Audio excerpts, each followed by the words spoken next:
Share बाजार with प्रसादमध्ये तुमचं स्वागत आहे. आजच्या नवीन लर्निंग व्हिडिओमध्ये आपण बघणार आहे, सेन्सेक्समध्ये आपण कशाप्रकारे ट्रेड प्लॅन उद्याच्याला करू शकतो. कोणते ते लेव्हल्स आहेत मार्केटमध्ये आज सेल ऑफ का आला, ते पण आपण बघणार आहे ह्या व्हिडिओमध्ये आणि सोबतच मार्केटमध्ये सेल ऑफ कंटिन्यू येणार आहे का मार्केटमध्ये रिव्हर्सल होणार आहे, सगळ्या गोष्टी आपण डिस्कस करणार आहे. तर आता आपण स्टार्ट करू व्हिडिओला. व्हिडिओला स्टार्ट करायच्या आधी एक रिक्वेस्ट आहे, जर तुम्ही चॅनल पहिल्यांदा बघत असाल, तर डेफिनेटली चॅनलला सबस्क्राईब करायला विसरू नका. तर आपण स्टार्ट करूया. ओके आणि आपण लाईव्ह मार्केटमध्ये पण येत असतो, तर त्यासाठी नोटिफिकेशन आयकॉन पण तुम्ही प्रेस करू शकता. जेणेकरून ज्यावेळी पण लाईव्ह मार्केट जे पण नवीन व्हिडिओज असतील, ते तुमच्यापर्यंत लवकरात लवकर पोहोचू शकतील. थोडक्यात जर का आपण सेन्सेक्सला जर का आपण ओव्हरऑल टाईम फ्रेम जर का बघायला गेलो, तर मार्केटमध्ये एक चांगल्या प्रकारे इथं स्ट्रक्चर तयार झालं होतं. त्याला चांगल्या प्रकारे इथं ब्रेकआउट पण भेटला होता. त्यानंतरनं मार्केटमध्ये थोड्याशा ग्लोबलमध्ये अनसर्टनिटी क्रिएट झाली. म्हणजेच काय की टॅरिफ असेल, ओके. तर टॅरिफबद्दलचं डिसिजन वगैरे, वगैरे जे सगळ्या गोष्टी होत्या. तर ट्रम्प तात्यांना काहीतरी भलतंच होतंय आणि ट्रम्प तात्यांना प्रोबॅबिलिटी सॅटर्डे, संडे आला की जरा जास्तच त्यांना काय होतं त्यांना जास्तच एक्साइटमेंट होती की इंडियावरती काहीतरी, काहीतरी ॲक्शन करायची, न्यूज-ब्यूज करायच्या. त्यानंतर मार्केटमध्ये व्होलॅटिलिटी क्रिएट करू शकतात. ओके. जर का आपण बघायला गेलो याच्यामध्ये, तर इथं मार्केट कन्सॉलिडेट करते. पूर्ण चॉपी रेंजमध्ये आहे आणि मार्केटला कन्फ्युजिंग कंडिशनमध्ये आहे की मार्केट कोणत्या डायरेक्शनला ब्रेकआउट किंवा ब्रेकडाउन देईल. ओके. आता ह्या सगळ्या गोष्टी डिपेंड कशावरती आहेत, की बाबा अपकमिंग न्यूज काय येणार आहे, अपकमिंग इव्हेंट काय होणार आहे.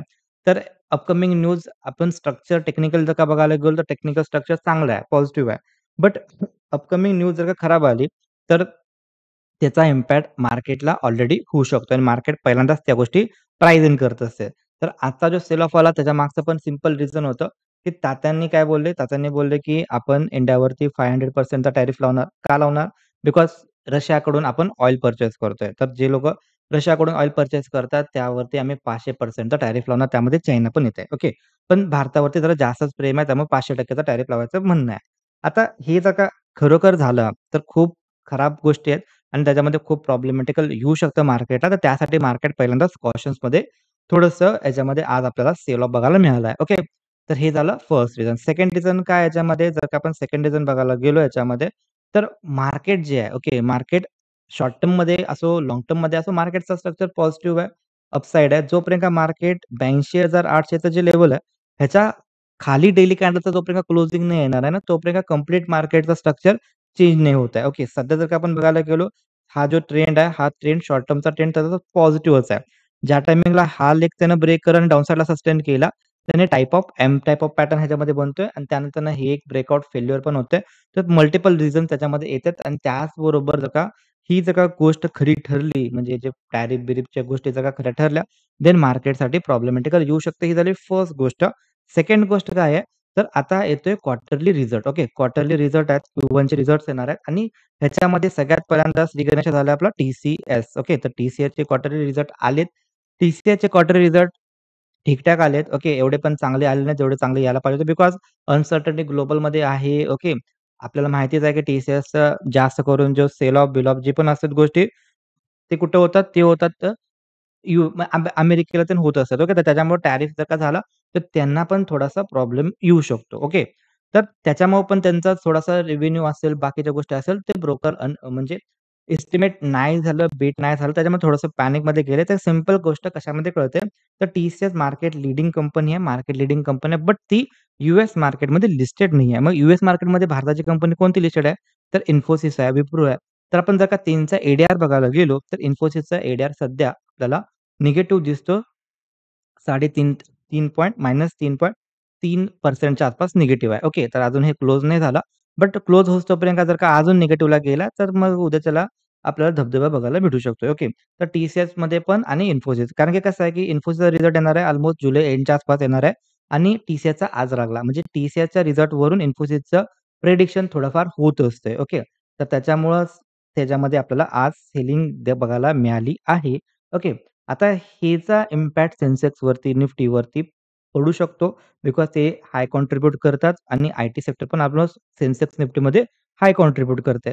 तर हे झालं सेकंड रिझन. म्हणजे काय झालं, की ऑलरेडी एक रिझन आपल्याला मार्केटला भेटलंय. ओके. आणि त्यात एक दुसरं पण रिझन भेटलं.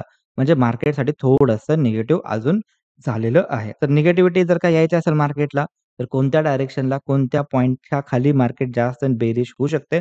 तर त्यासाठी सिंपल हा जो वीक आहे. ओके. हे जे दांडक आहे वीक आहे. ह्याच्या खाली जर का चुकून मार्केट सस्टेन व्हायला लागला, तर मार्केटसाठी खालचं लेव्हल ओपन आहे आणि त्यानंतरनं आपल्याला बोलायला लागणार नाही की काय होऊ शकते. ओके.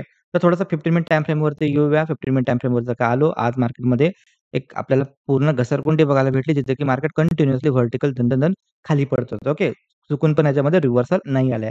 तर अल्मोस्ट बॉटमला इथं बेस बनवण्याचा प्रयत्न केला मार्केटने. बट त्यानंतर उद्या त्याला एक्स्पेक्टेड आहे, की मार्केट गॅप डाउन ओपन होऊ शकते. ग्लोबल सेंटिमेंट जर का आपण बघितले, तर अल्मोस्ट गिफ्ट निफ्टी आपली निगेटिव्ह दाखवत आहे. ओके. ह्याचं पण क्लोजिंगवर डे ठरणार आणि उद्या मॉर्निंगला समजेल आपल्याला कुठे ओपन व्हायला लागलाय ॲक्चुअली. आणि त्यानंतर डाउ जोन्स तर पॉझिटिव्ह आहे, बट एफ-आय-डी ॲक्टिव्हिटी जर का बघायला गेलो, तर ते पण फ्लॅट आहे, डल आहे. ओके. त्याच्यामध्ये पण एवढं काही खास आपल्याला बघायला नाही भेटत आहे. ओके. तर हे झाले सेंटिमेंट. जर का आपण इंट्राडेमध्ये आलो, 50 मिनिट टाईम फ्रेमला जर का मार्केट गिफ्ट निफ्टीप्रमाणे जर गॅप डाउन दाखवालाय, जर का त्याप्रमाणे जर का गॅप डाउन झालं, सेन्सेक्स पण जर का गॅप डाउन व्हायला लागला, ओके. जर का आपण बघायला गेलो पर्सेंटेजमध्ये किती पर्सेंटेज गॅप डाउन दाखवायला लागलोय सध्या, तर 0.38% गॅप डाउन दाखवायला. जर का आपण तशाप्रमाणे बघायला गेलो, तर 0.38 समथिंग हेच लेव्हल यायला लागला, जिथे की डायरेक्टली आपला मेन इम्पोर्टंट लेव्हल आहे. तर हा खूप इम्पोर्टंट लेव्हल आहे मार्केटसाठी. जर का ह्याच्या खाली मार्केट सस्टेन राहिला, ओके, ह्याच्या खाली मार्केट सस्टेन राहिला, तर मार्केटचं नेक्स्ट लेव्हल डायरेक्टली 82,600 च्या आसपास येत आहे. 82,674 ते म्हणजे 82,500 समथिंग. 82,600 ते 82,700 ते 82,500 समथिंगच्या आसपासची नवीन रेंज मार्केटसाठी ओपन होते. ओके. तर हे थोडंसं निगेटिव्ह राहू शकतंय. आता कसं आहे, की मार्केट ऑलरेडी जर का मोठा गॅप डाउन जर का झाला, तर थोडंसं त्याच्यामध्ये वेट एंड वॉच करू शकतो. अजून आपली डील झाली नाही आहे. ती डीलचा न्यूज काय येणार त्यावरती पण बऱ्याच गोष्टी डिपेंड आहेत. ओके. तर हे फक्त बिफोर डील म्हणजे डील व्हायच्या आधीचं मार्केट पडतंय. जर का डील चांगली आली, तर कदाचित मार्केट रिव्हर्स पण चांगलं येऊ शकतंय. ओके. तर कशाप्रकारे आपण ट्रेड प्लॅन करू शकतो? थोडक्यात जर का आपण बघायला गेलो, त्याच्या आधी जर का तुम्हाला शेअर मार्केट पूर्ण बेसिकपासून ॲडव्हान्स जर का शिकायचं असेल, देन WhatsApp करू शकता तुम्ही आपला नंबरला. ओके. तर त्या नंबर Telegram चॅनलवरती जॉइन आहे. ओके. Telegram चॅनलमध्ये हे सगळे डिटेल डिटेल तुम्हाला दिसतील. त्यासाठी तुम्हाला WhatsAppवरती ह्या नंबरला तुम्ही WhatsApp करू शकता. तुमचं नाव, मोबाईल नंबर आणि ईमेल ॲड्रेस. त्यानंतर तुम्हाला हे सगळ्या गोष्टी तुम्हाला शिकायला भेटतील. एकदा वाचून घ्या. त्यासाठी तुम्ही Telegram चॅनलला जॉइन करू शकता. Telegram चॅनलची लिंक व्हिडिओच्या डिस्क्रिप्शन सेक्शनमध्ये अवेलेबल आहे. ओके. तर तिथून तुम्ही Telegram चॅनल जॉइन केला. देन तुम्हाला जर का free of cost share market शिकायचं असेल, देन ते पण अवेलेबल आहे. आता आपण येऊया ह्याच्यामध्ये कशाप्रकारे आपण प्लॅन करू शकतो. जर का मार्केट मोठा गॅप डाउन झाला, तर थोडंसं वेट एंड वॉच. जर का मार्केट ह्याच्याखाली सस्टेन राहायला प्रयत्न केला, देन आपण निगेटिव्ह साइडचा मी ट्रेड प्लॅन करू शकतो. ओके. त्यानंतर सपोज जर का मार्केट गॅप डाउन नाही झाला, मार्केट फ्लॅट ओपन झाला, कन्सॉलिडेट केला आणि त्यानंतर चुकून जर का ही रेंजच्या खाली मार्केट जायचा प्रयत्न केला, तरी पण थोडंसं बेअरिश सेंटिमेंट दिसू शकते. Because clear cut daily time फ्रेमवरती मार्केटचा स्ट्रक्चर निगेटिव्ह आहे. ओके. त्यानंतरनं थोडंसं गोष्टी पण निगेटिव्ह यायला लागल्या, तर त्याच्यामध्ये आपण ट्रेड प्लॅन जर का आपल्याला प्राइस एक्शन दिसलं, तर आपण तशा प्रकारे ट्रेड प्लॅन करू शकतो. ओके.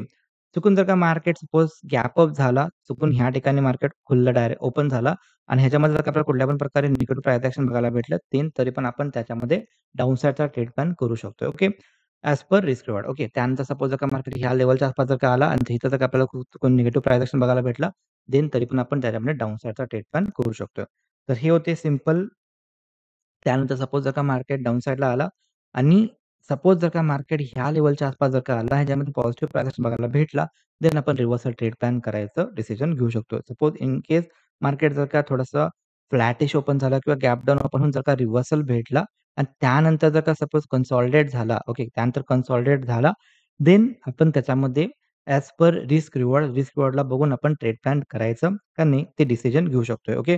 थोडंसं ही जी रेंज राहील म्हणजे अल्मोस्ट ही जी रेंज राहील, ही याच्यामध्ये थोडंसं वेट एंड वॉचची रेंज आहे. याच्यामध्ये जर का मार्केट आला, थोडंसं वेट एंड वॉच माझ्यासाठी प्रिफर राहू शकते. बिकॉज ऑलरेडी मार्केट खूप दिवस चॉपी राहिलंय, खूप दिवस मार्केट साइडवेज जायला लागलंय. त्यात जर का इथं जर का आपण अडकलो, तर मे बी टाईम डिके होऊ शकते. ओके. तर एवढ्या गोष्टी होत्या. जर का ह्याच्यामध्ये काही पण चेंजेस असतील, तर डेफिनेटली आपलं जे फ्री टेलिग्राम चॅनल त्याच्यावरती तुम्हाला अपडेट भेटतील. व्हिडिओ जर का आवडला असेल, तर डेफिनेटली लाईक आणि शेअर करायला